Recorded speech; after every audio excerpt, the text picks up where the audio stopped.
Assalamualaikum warahmatullahi wabarakatuh. Saya Isma Wafik Aziza Alimi. Di sini saya ingin mempresentasikan mengenai rencana pelaksanaan pembelajaran yang biasa kita sebut dengan RPP di SMP Al-Ma'wa Boarding School dalam mata pelajaran Pendidikan Agama Islam kelas 7 dengan materi sholat wajib berjamaah. Dalam alokasi waktunya di sini saya membuat menjadi 2 pertemuan dalam 1 minggu, di mana satu pertemuan itu 3 jam 20 menit. Nah, langsung saja dalam pembelajaran ini tentunya mempunyai tujuan. Dalam tujuan pembelajarannya di sini pertama menunjukkan ketentuan dan tata cara sholat. Ketika itu peserta didik harus mampu menunjukkan bagaimana tata cara sholat yang baik, seperti itu. Yang keduanya menjelaskan pengertian sholat. Tentunya peserta didik mampu mengerti apa dalam pengertian sholat itu. Selanjutnya menjelaskan hukum sholat 5 waktu. Nah, tentunya ketika sudah mengetahui pengertian sholat, sudah pasti tentu tahu hukum dalam sholat 5 waktu tersebut. Selanjutnya yang keempat menjelaskan syarat wajib dan syarat sah sholat dalam rukun sholat atau sunnah-sunnah sholat. Nah, jadi peserta didik ini mampu mengetahui apa syarat-syarat sholat, apa syarat wajib sholat, nah sunnah-sunnah dalam sholat, ya tahu gitu. Selanjutnya menjelaskan hal yang membatalkan sholat. Tentunya kita mengetahui, memberikan penjelasan apa yang dari sholat, membatalkan sholat tersebut, sehingga peserta didik ini mampu mengetahuinya gitu ketika melaksanakan sholat. Pasti tentu ada sesuatu yang bisa membatalkan sholat gitu. Selanjutnya menjelaskan ketentuan waktu dan tata cara sholat wajib. Dalam sholat ini tentunya kita berikan penjelasan juga dalam ketentuan waktu-waktunya. Setiap sholat waktunya di jam berapa, tata cara sholat wajib seperti apa. Nah, itu dalam tujuan pembelajaran tersebut. Selanjutnya ada mendemonstrasikan tata cara sholat wajib berjamaah. Dalam tata cara sholat wajib berjamaah, peserta didik ini mampu mengetahui tersebut. Selanjutnya yang ke-8 menunjukkan keutamaan sholat wajib berjamaah. Dalam keutamaannya, sholat berjamaah ini mempunyai keutamaan. Nah, kita sebagai pendidik ini harus bisa memberikan dan menjelaskan gitu dalam tujuan pembelajaran PAI tersebut gitu. Selanjutnya ada kompetensi dasar dan indikator.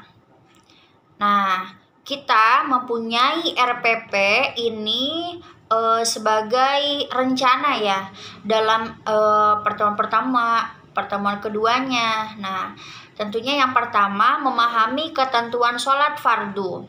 Dalam indikatornya seperti kita menunjukkan ketentuan, menunjukkan tata cara sholat gitu.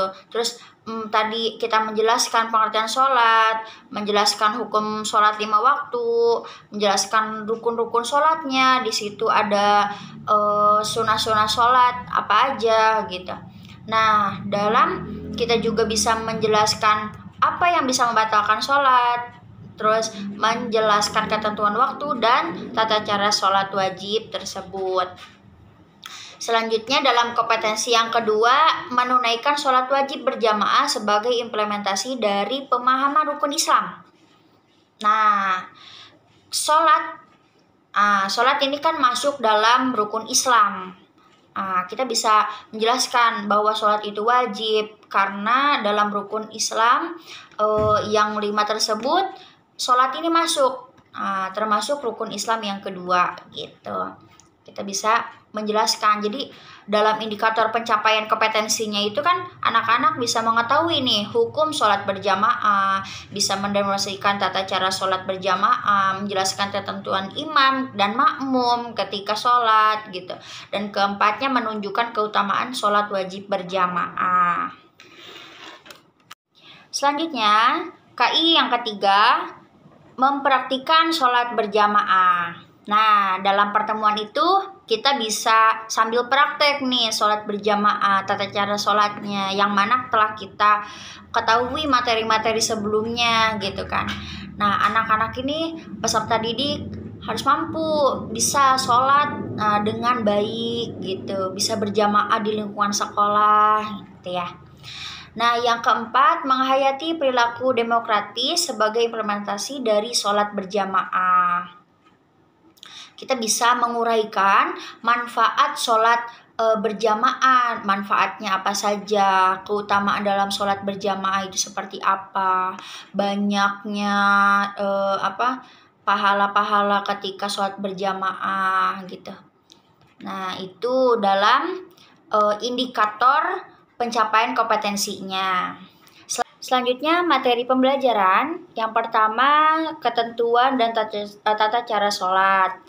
Kedua pengertian sholat. Ketiga hukum sholat 5 waktu. Keempat syarat wajib dan syarat sah sholat. Yang kelimanya rukun sholat. Yang keenamnya sunnah sholat. Yang ketujuhnya hal yang membatalkan sholat. Yang kedelapannya ketentuan waktu dan tata cara sholat wajib. Bisa kita lanjut dalam pertemuan yang kedua, itu ada hukum sholat berjamaah, tata cara sholat wajib berjamaah, selanjutnya ketentuan imam dan makmum sholat, keutamaan sholat wajib berjamaah. Bisa dilanjut lagi dengan mempraktikkan sholat wajib secara berjamaah di lingkungan sekolah. Nah, tentunya sudah mengetahui manfaat sholat berjamaah ketika kita sudah menjelaskan tentang materi tersebut. Di sini saya menggunakan metode pembelajaran yang pertamanya diskusi, yang mana diskusi ini berarti kita diskusi antara pengertian dalam sholat ya. Tentunya harus bisa mengetahui tentang bisa mempresentasikan. Kalau dalam kita bisa menjelaskan, tentunya anak-anak ini bisa mengetahui dari yang mana nih pengertian sholat, apa saja gitu dalam hukum-hukum sholatnya. Nah, itu seperti itu. Yang keduanya ada yang namanya modeling, yang mana modeling ini observasi ya, seperti kita praktik sholat, berarti kita langsung nih mempraktikkan sholat berjamaah dengan baik, seperti itu. Yang ketiganya ada praktik dan demonstrasi. Nah, ketika kita lagi menjelaskan, kita juga bisa menjelaskan tentang tata cara sholat gitu. Bagaimana tata cara sholat yang baik gitu kepada anak-anak. Tentunya sumber belajar ini dari buku teks siswa PAI dan Budi Pekerti untuk SMP kelas 7 penerbit Erlangga. Dalam media pembelajarannya, yang pertama adalah media video pembelajaran. Nah, kita bisa memberikan video pembelajaran, kan banyak zaman sekarang itu, di era sekarang itu ada ke dalam kartun-kartun ya, yang bisa memberikan suatu gambaran praktik sholat dengan baik. Nah, itu bisa kita dalam media pembelajaran ini menggunakannya. Terus juga kita bisa menayangkan PowerPoint yang mana telah bisa kita masukkan dalam pengertian sholat gitu, agar anak-anak itu belajar dengan sangat menyenangkan gitu. Langkah-langkah pembelajaran. Pertemuan pertama, guru mengucapkan salam dan berdoa bersama. Yang kedua, guru memeriksa kehadiran, kerapihan, berpakaian, posisi tempat duduk yang disesuaikan dengan kegiatan pembelajaran. Ya, memeriksa nih kehadiran siapa siswa yang tidak masuk, atau bisa dengan kita mengabsen terlebih dahulu. Yang ketiganya, guru memotivasi peserta didik dengan kegiatan yang ringan seperti cerita motivasi gitulah ya. Untuk motivasi ini agar semakin semangat dalam belajarnya gitu. Yang selanjutnya, guru menyampaikan tujuan pembelajaran. Tentunya sebelum kita memulai pembelajaran, kita beritahu dulu tujuan pembelajaran hari ini. Kita akan belajar mengenai niat sholat ataupun tentang rukun-rukun sholat seperti itu. Selanjutnya, dalam pembelajaran ini bisa guru memanfaatkan alternatif media ataupun alat peraga ya, alat bantu berupa tulisan manual di papan tulis ataupun kertas karton ya yang berisi rukun Islam ataupun rukun sholat gitu. Nah, ini guna bisa menggunakan multimedia berbasis teknologi ya ataupun media yang lainnya.